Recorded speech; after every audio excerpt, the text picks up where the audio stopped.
Yeah, I'm pretty disappointed. So far, I've watched CTV News about this, and and I'm right now 6 minutes in. Former diplomat Michael Kovrig reacts to. There's a little bit of inconsistencies in what he says, but there's also propaganda, and there's also we're putting our so-called cultural values onto another culture, which is, it's basic 101. Don't do this ethnocentrism, okay? Because what I wrote as a comment, and I've been copying and pasting it because it's a good comment, is the Chinese government has been trying to let the Canadian government know that it wants to negotiate new geopolitical agreements with you that are probably win-win if you kind of have this great negotiator like Mark Carney right now. It said so with its recent tariffs. Okay, it sent you some light tariffs. Says, hey, we are kind of also wanting to renegotiate things, but not like the states and breaking agreements first, right?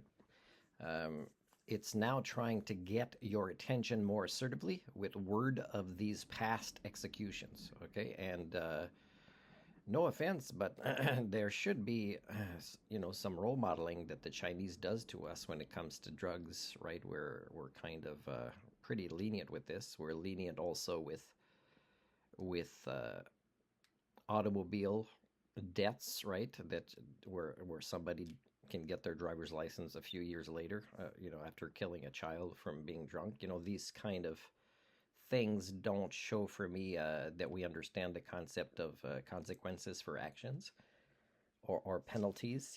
It's very likely the Canadians that were executed were guilty of these drug issues, and it could be drugs that actually take part in coming back and move around in North America, which is something you're working on.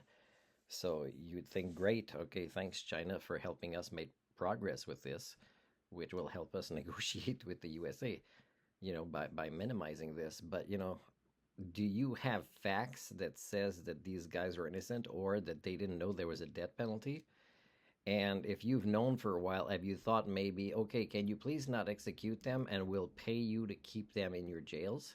Because sending them back here is not a good idea either if they're guilty, because then they're worried about them being spies and giving information. So just say, okay, we'll save their lives and maybe keep in touch in case you catch more Canadians. We will pay for you to put them in your jails and just, kind of provide what the evidence is. That's one way to negotiate, but you can't tell another country, like Trump is doing to you, how to run the legal system.